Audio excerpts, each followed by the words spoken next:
Muito bom, meus irmãos. A Ele a glória, hoje, amanhã e eternamente. Amém. Louvado seja o Senhor por esse tempo de louvor que nós tivemos.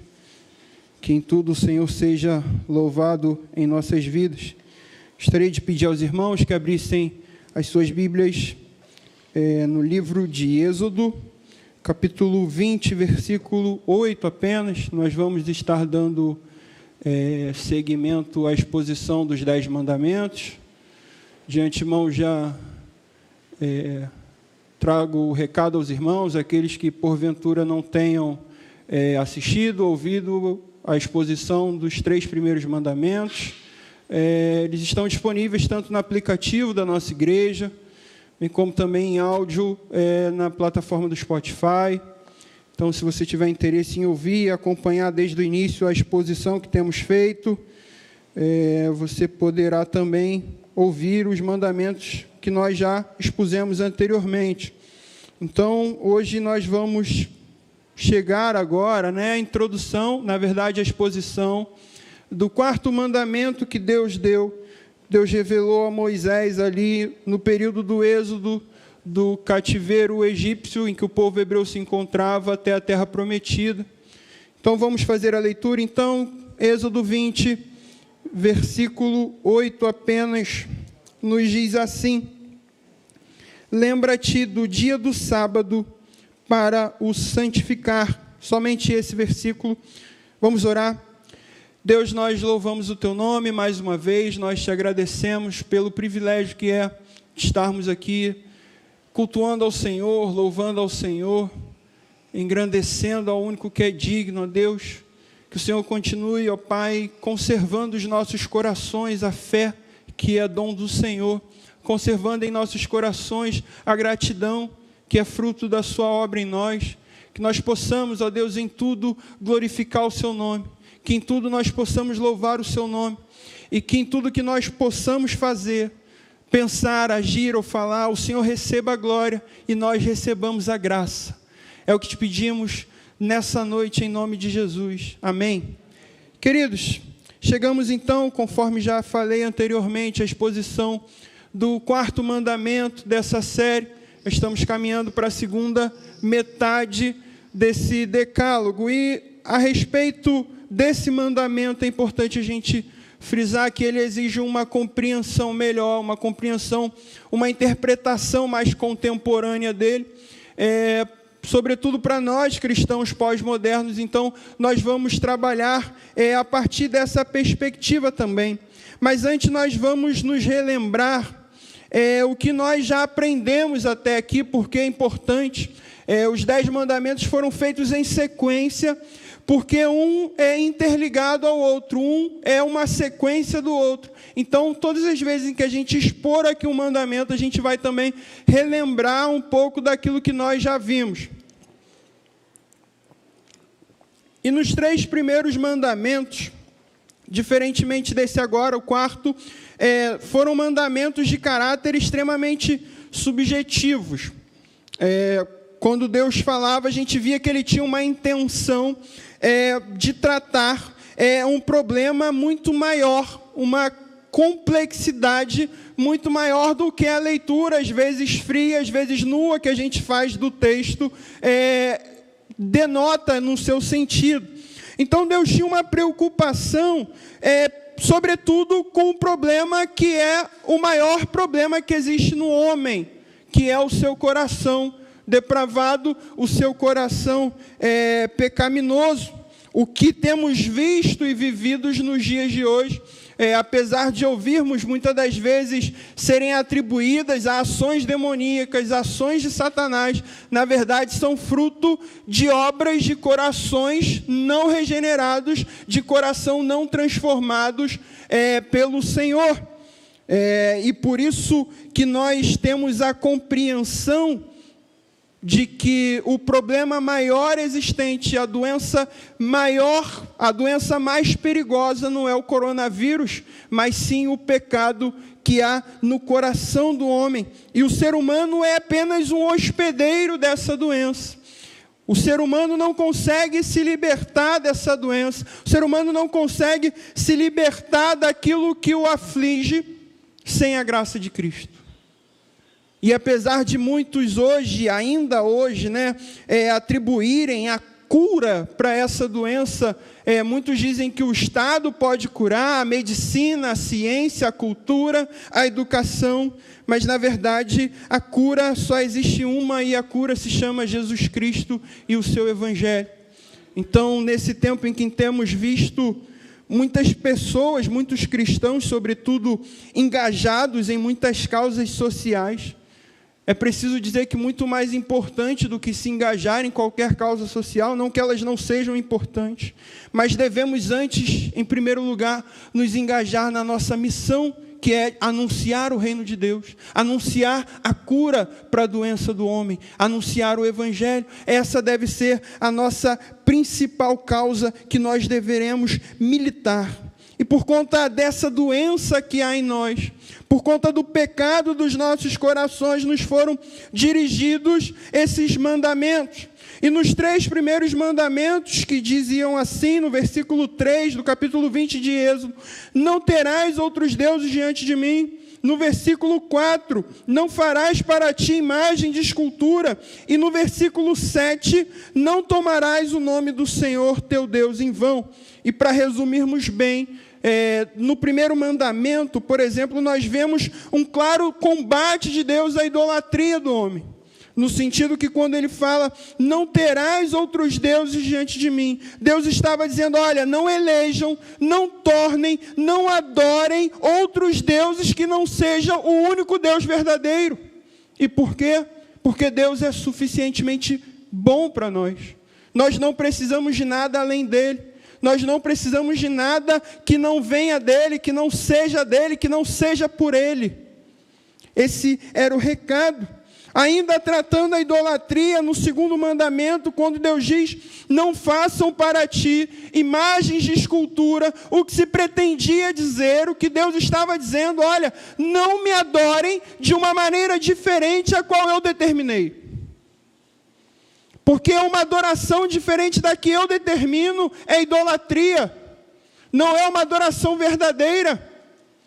E nesse mandamento nós podemos tratar acerca de músicas que muitas das vezes não adoram da forma como Deus determina, que não glorificam da forma como Deus determina. Mais uma vez, a idolatria, o que Deus estava dizendo, olha, vocês devem adorá-lo. Nós devemos adorá-lo a Deus da maneira como Ele determina.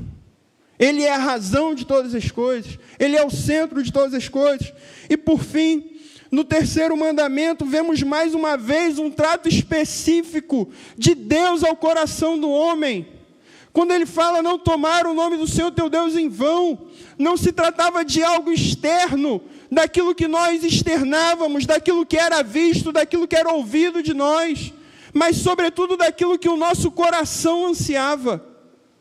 E nós podemos ilustrar da seguinte maneira, o uso de uma expressão muito comum que nós falamos a todo instante, o Deus te abençoe.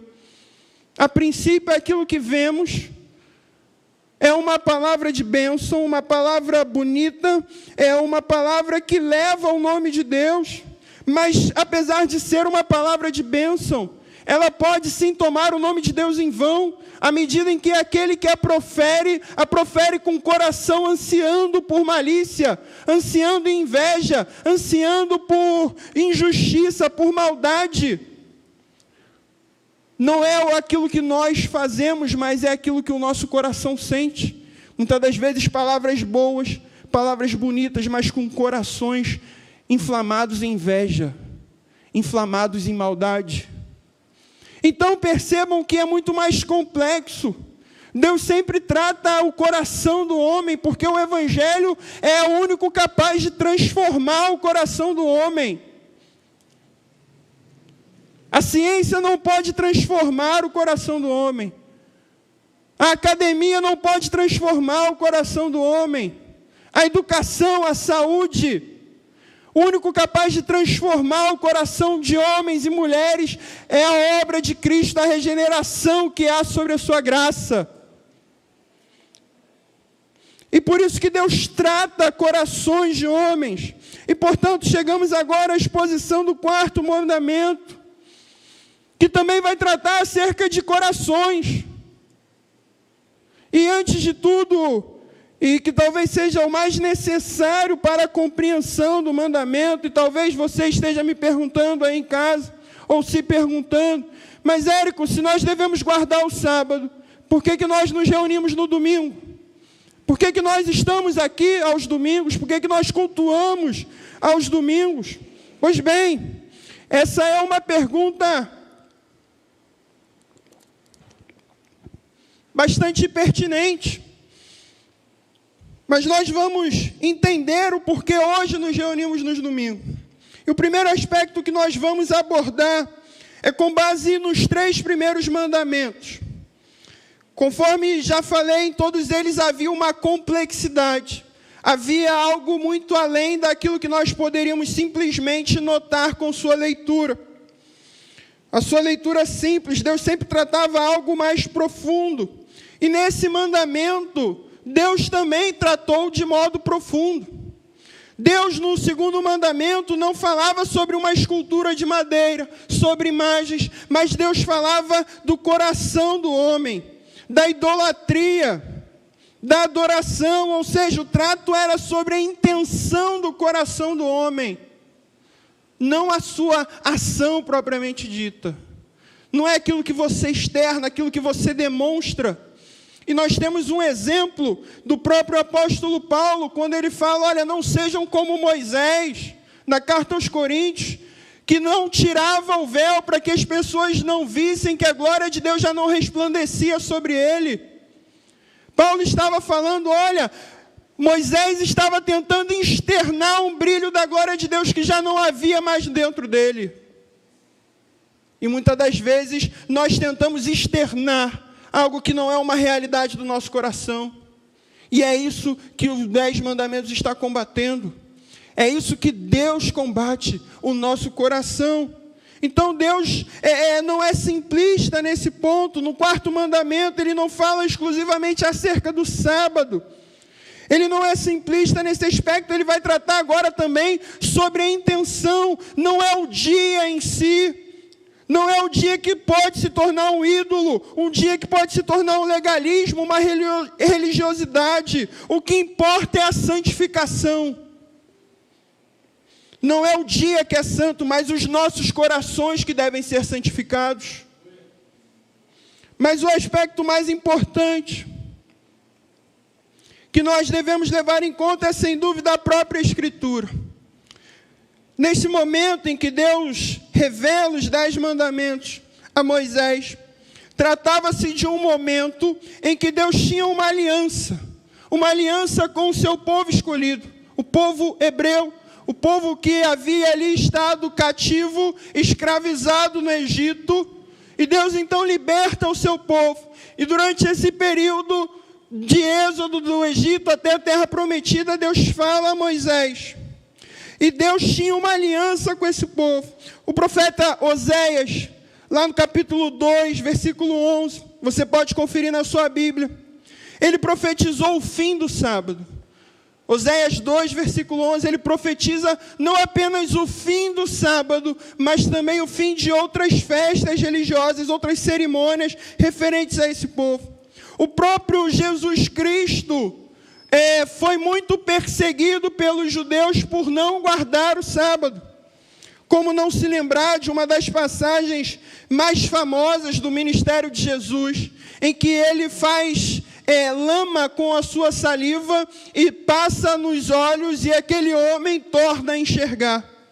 E mesmo diante daquele milagre, mesmo diante daquela manifestação da graça de Deus, o povo judeu o havia criticado, porque ele não havia guardado o sábado.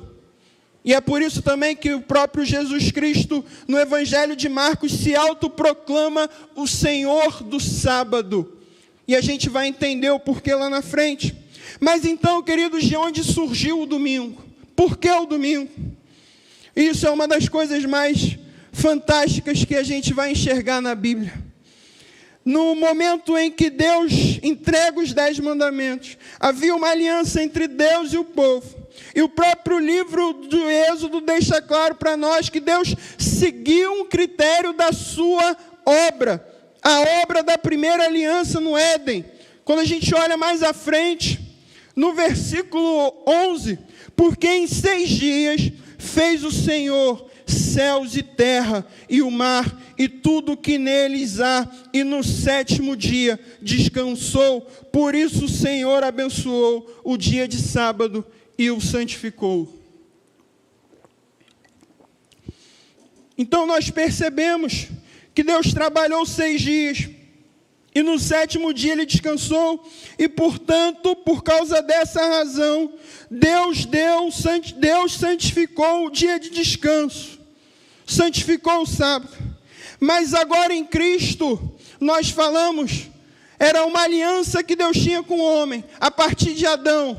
Mas agora em Cristo, nós temos uma nova aliança. Nós estamos aliançados com Cristo. E na mesma maneira, assim como na aliança da criação, Deus seguiu o critério da sua obra, santificando o dia de sábado, porque esse dia marcava a perfeição da sua obra, porque Deus olhou para tudo que Ele havia feito e disse: isso é bom. E esse dia marcava então a conclusão, o ápice, a perfeição daquilo que Deus havia feito.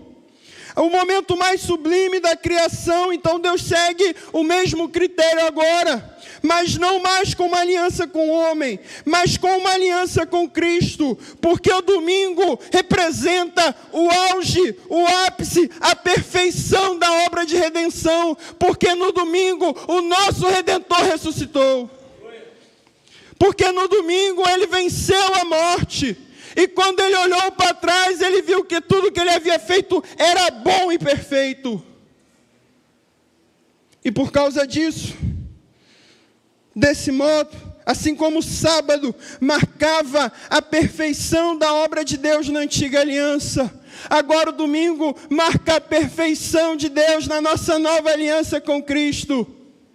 E por isso que nos domingos nós nos reunimos aqui, agora online, de maneira virtual, mas chegará um tempo em que estaremos todos reunidos aqui novamente, e nós estaremos aqui celebrando, mas celebrando o quê? Não é uma reunião, não é um clube, celebrando a vida daquele que nos redimiu. É por isso que nós estamos aqui, para louvar o nosso Redentor, para louvar aquele que no dia da sua morte foi ao inferno, tomou as chaves do inferno e disse: Satanás, você não tem mais poder sobre aqueles que estão debaixo da minha aliança. Por isso nós nos reunimos domingo, e a partir daí, então tivemos diversas referências bíblicas acerca da celebração aos domingos. Inclusive, no livro de Atos, o próprio apóstolo Paulo, nós vamos expor futuramente, já estamos quase chegando, a gente está expondo o livro de Atos pela manhã, a gente já está quase chegando em Atos 20, uma passagem já bastante conhecida também, quando Paulo pregava, e pregava num domingo. Ele estava reunido em um domingo, um jovem chamado Eutico, sentado ao 3º andar de uma janela, caiu e veio a falecer. Então Paulo prontamente desceu até ele. Enquanto Paulo orava por esse jovem, ele tornou a viver. Tudo isso em um domingo. Tudo isso num dia em que para os judeus era improvável. Ora, como podem se reunir num domingo?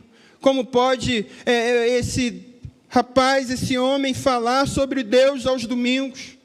Como pode? Os judeus criticavam, os judeus não aceitavam. Por isso agora nós nos reunimos domingos, celebramos esse Deus nos domingos, porque em um domingo o nosso Senhor ressuscitou e por isso nós celebramos a sua vida. Então, compreendido que talvez pudesse ser o mais difícil para nós compreendermos, a razão pela qual nós temos escolhido o domingo como dia do Senhor, nós vamos entender que dia do Senhor na expressão em hebraico utilizado no livro de Êxodo, especificamente, em outros livros também. Na verdade, a expressão sábado, no hebraico, significa dia de descanso. Diferentemente do que as nossas tradições apontam, se você for olhar num dicionário contemporâneo, secular, você lá vai ver sábado como o 7º dia na semana. Mas a palavra em hebraico utilizada, sabat, significa dia de descanso. Isso demonstra que agora o verdadeiro repouso, o que se pretendia com isso, quando falava dia de descanso, quando apontava para a aliança de criação, mas agora aponta para a aliança em Cristo. Isso demonstra para nós que esse dia de descanso é um dia de descanso no Senhor, porque Ele é o nosso descanso. Porque somente em Cristo encontraremos repouso, somente em Cristo encontraremos descanso. E conforme já falamos em mensagens anteriores, este é um dos poucos mandamentos em que a Bíblia não traz, em que ele não foi formulado, precedido pelo prefixo de negação. Ou seja, é um mandamento formulado positivamente. Nos 3 primeiros mandamentos e nos outros que veremos futuramente, a gente vê: não terás outros deuses, não farás para ti imagem, não tomarás o nome do Senhor teu Deus em vão, não matarás, não adulterarás, não furtarás, e por aí vai. Agora, então, a gente vê um mandamento formulado objetivamente. E, conforme eu já havia falado, o termo sabat significa dia de descanso. Conforme o próprio Deus faz uma clara alusão ao Éden, nos versículos 10 e 11 do capítulo 20 de Êxodo. No Éden podemos nos lembrar de uma das consequências do pecado do homem. Quando lemos o livro de Gênesis, capítulo 3, nós vemos que a partir do momento em que o pecado entra na humanidade, a partir do momento que o homem peca, algumas consequências são desdobradas, algumas consequências são geradas para nós. E uma das consequências que nos foi gerada fala diretamente acerca do trabalho. O trabalho passa a ser agora sucedido de exaustão, sucedido do cansaço físico, do desgaste, e tudo isso em decorrência do pecado. Então nós vamos ver que Deus elege um dia de descanso para o homem como forma de um presente para nós. Porque a partir de agora, com a entrada do pecado, o trabalho que era prazeroso, o trabalho que era bom, o trabalho que era instituído por Deus, passou agora a ser cansativo, passou agora a ser desgastante, passou agora a ser exaustivo. E diante disso, percebendo isso, Deus então diz: olha, vocês precisam ter um dia de descanso. E Deus, com sua bondade, manifestando a sua graça, a sua misericórdia sobre nós, elege esse dia de descanso. Então, todas as vezes que encontramos esse termo em hebraico no Antigo Testamento, nós vemos principalmente dando um sentido, dando denotação a 2 palavras específicas. A primeira palavra é de lembrança. O dia do Senhor, o sábado, foi instituído como lembrança. E nós vamos ver o porquê. A segunda palavra também é guarda. Por isso que o livro de Êxodo diz, em algumas versões, guarda o dia de sábado para o santificar. Então a gente vê a utilização dessa palavra de 2 formas, em 2 significados. O livro de Êxodo diz que esse dia de descanso deve ser lembrado, sobretudo na própria sequência que nós lemos, a respeito da obra da criação de Deus. Nós devemos olhar para o dia de descanso, olhar hoje para uma visão contemporânea, olhar para o domingo e lembrarmos da criação de Deus. Essa é uma lembrança que nós devemos ter, mas não apenas isso. Nós vemos uma preocupação extremamente humanista, extremamente exagerada de Deus com o homem. Porque no momento em que Deus estava falando àquele povo, no momento em que Deus estava dirigindo, revelando o mandamento àquele povo, o povo havia experimentado a escravidão. Eles sabiam como era ter que trabalhar todos os dias, ininterruptamente, sem receber nenhuma recompensa por aquilo, trabalhar exaustivamente todos os dias. Deus sabia que aquele povo havia experimentado tudo isso, então Ele fala acerca disso, sobre um dia de descanso, para que aquele povo não mais experimentasse isso. E mais do que isso, Deus fala também institui um dia de descanso para que aquele povo liberto não cometa o mesmo erro que eles foram acometidos, para que eles não escravizem povo algum, porque da mesma forma como eles sofreram, Deus não queria que outros sofressem, nas mãos sobretudo do seu povo escolhido. Então Deus tinha uma preocupação. O sábado foi instituído por Deus para o bem da humanidade. O sábado enquanto dia de descanso. Então o dia de descanso nós podemos encará-lo como uma dádiva de Deus para nós. Nós podemos compreender, mas também, além de nos lembrarmos dessa dádiva, além de nos lembrarmos da sua criação, nos lembrarmos também da nossa pecaminosidade.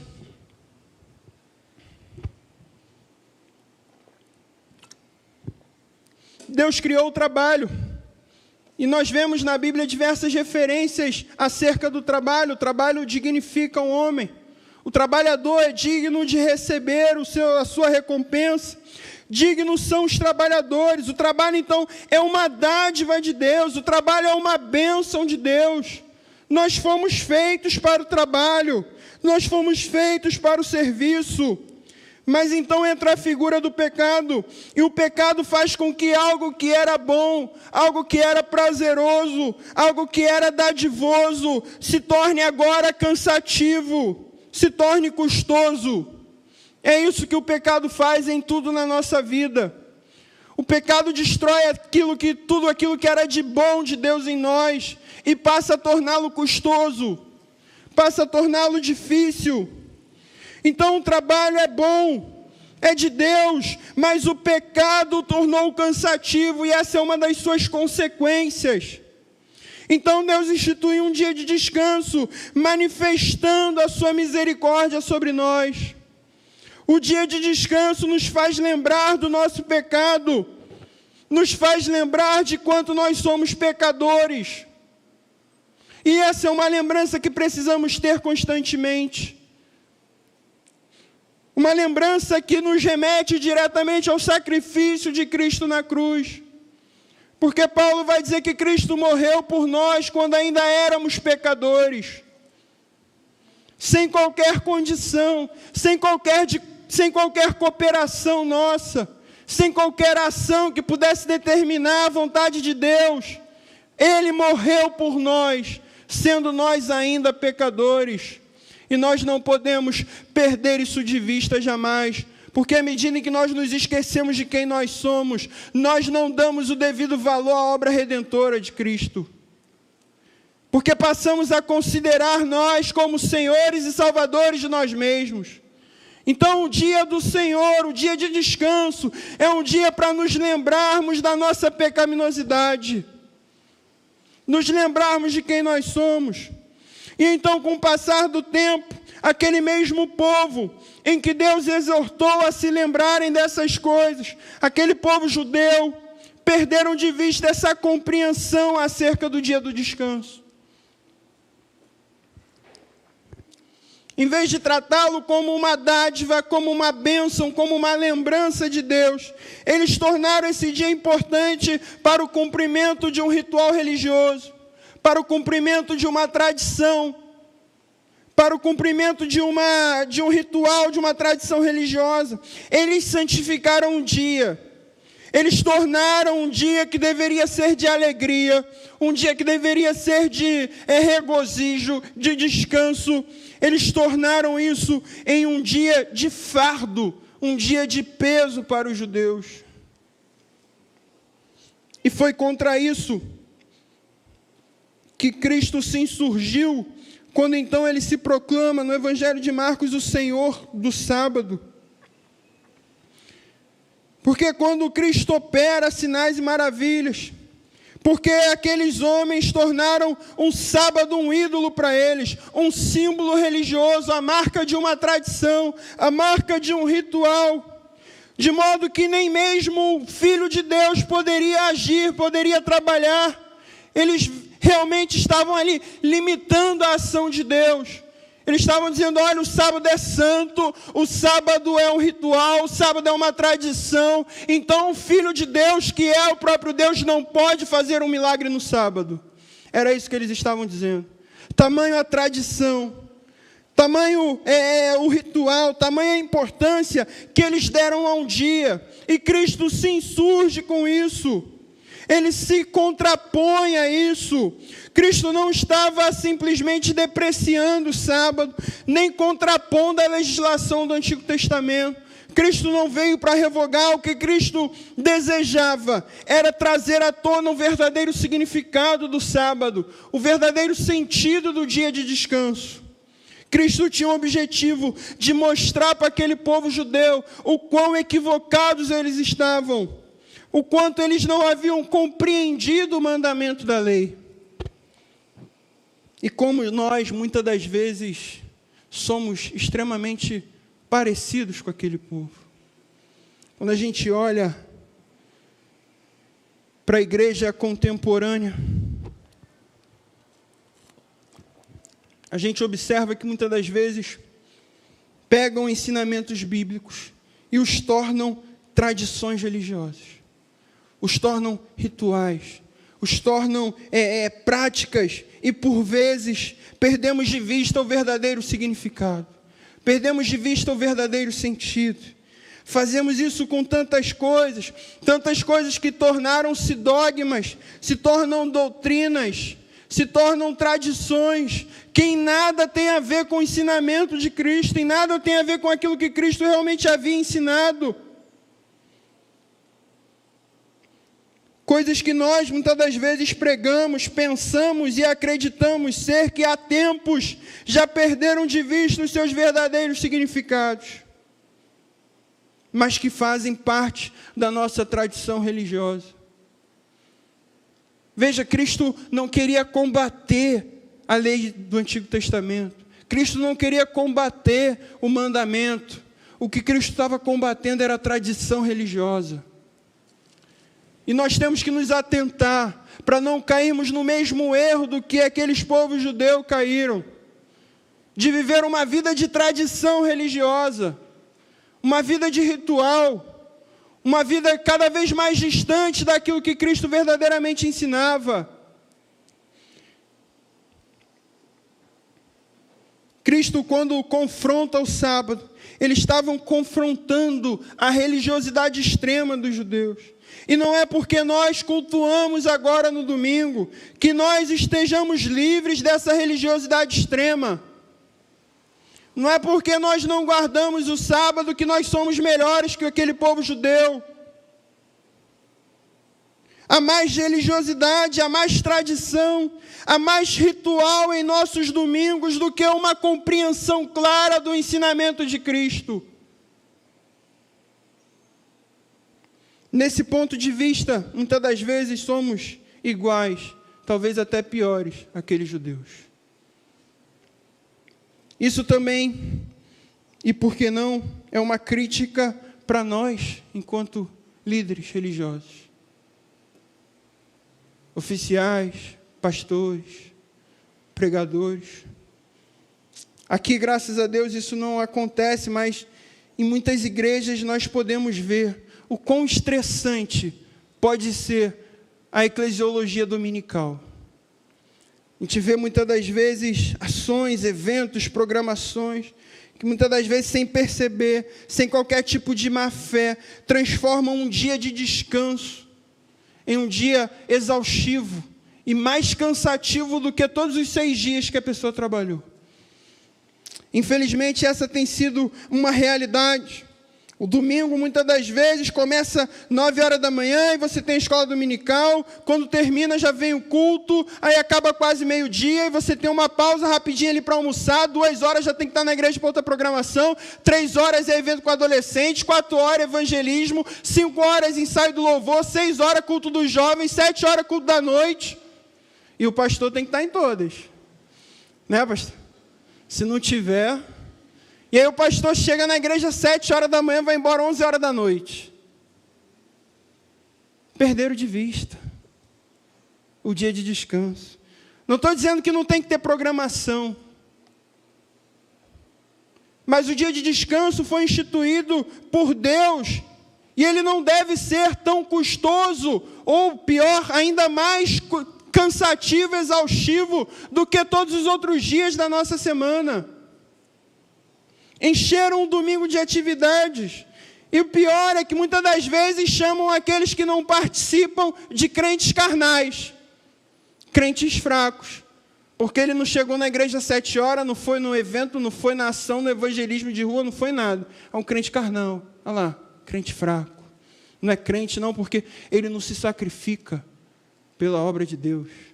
Isso é fruto de uma má compreensão do evangelho. Uma compreensão errada, uma ideia, muitas das vezes, de que você é salvo pela sua cooperação. Uma ideia, muitas das vezes, de que você tem que fazer um sacrifício, você tem que se esforçar. O único sacrifício necessário para que fôssemos salvos já foi feito na cruz.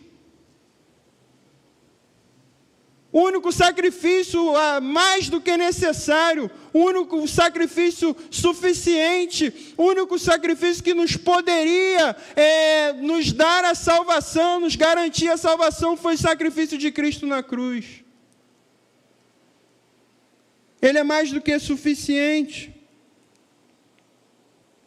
E às vezes a gente tem uma ideia errada, uma ideia de que Deus se agrada quando você trabalha mais.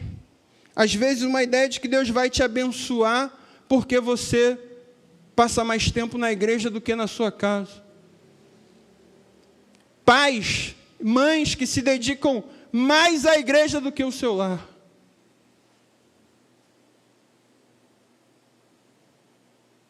Pais que se dedicam mais à igreja do que a seus filhos.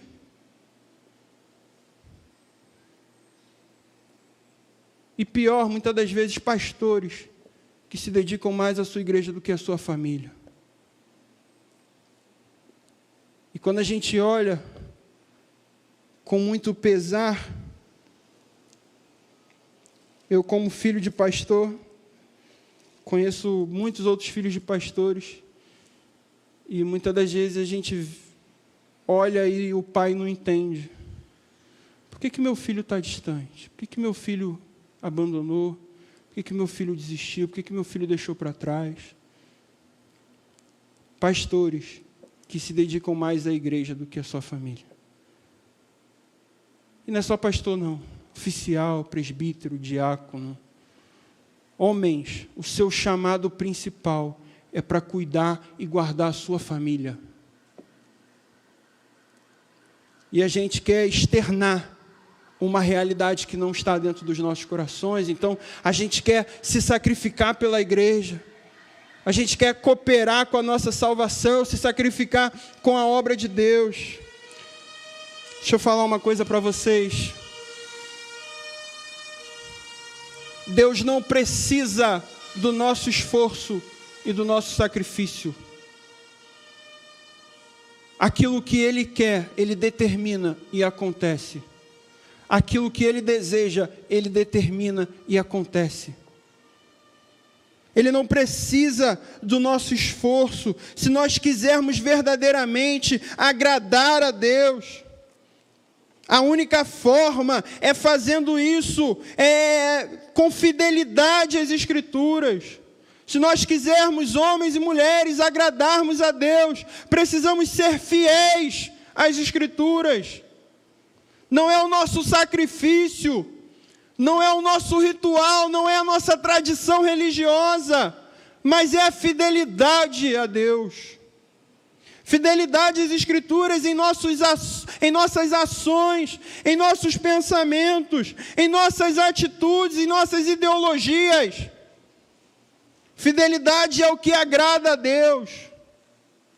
O que Deus requer de nós é fidelidade. Mas a falta dessa compreensão nos faz seguirmos contrariamente às Escrituras. E com isso, muitas das vezes, por enchermos os nossos domingos de atividades, não sobra tempo para aquilo que é fundamental, que é comunhão com a nossa família.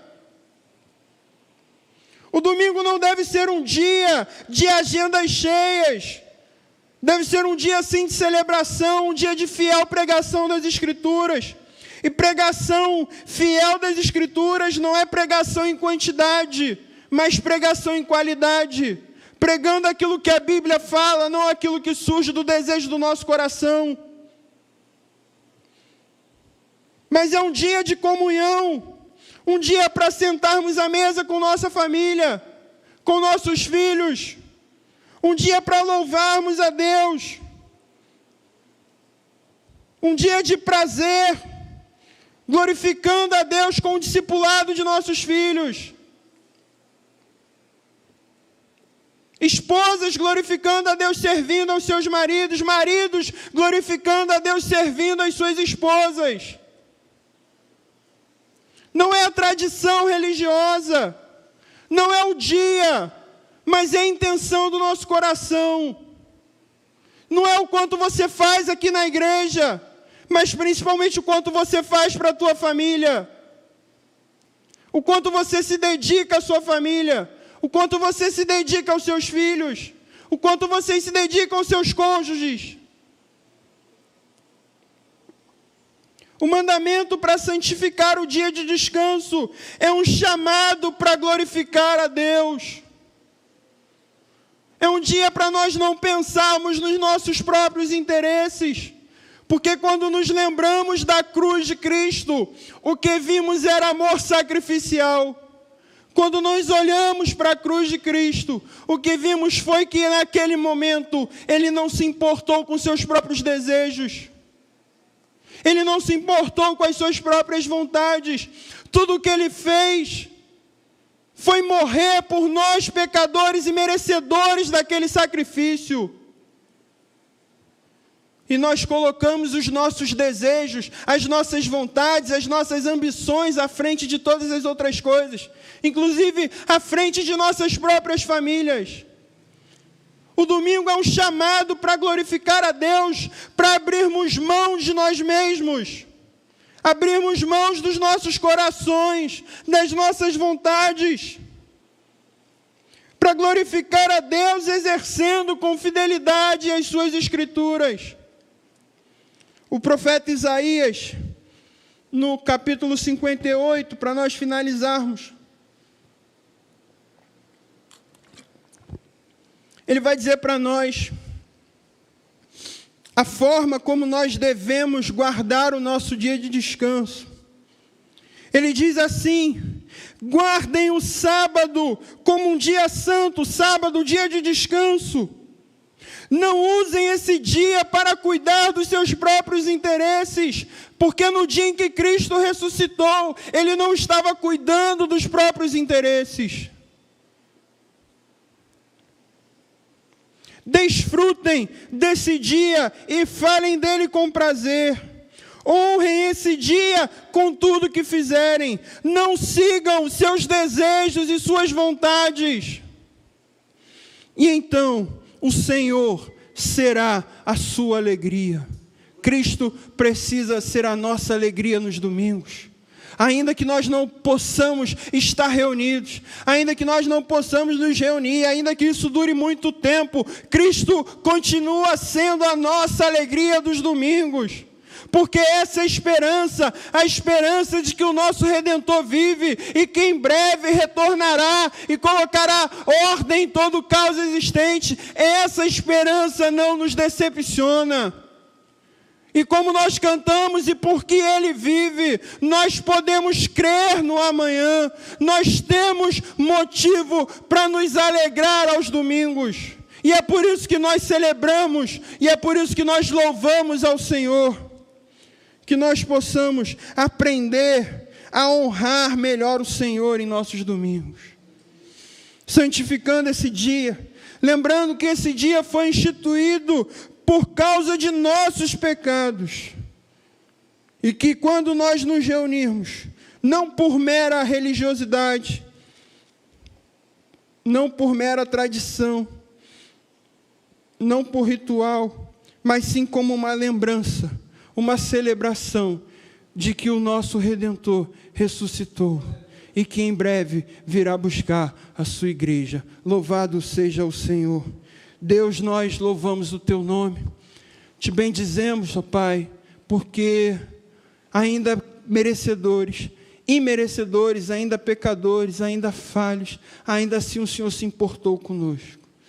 Que o Senhor nos ensine a glorificar o Senhor, não apenas no domingo, mas todos os dias da nossa vida, para que em tudo o Senhor seja glorificado em nós, tudo que nós possamos fazer, tudo que nós possamos pensar, agir, seja para que o Senhor receba a glória e que nós recebamos do Senhor a graça sobrenatural sobre nossas vidas. É o que te pedimos em nome de Jesus. Amém, Deus.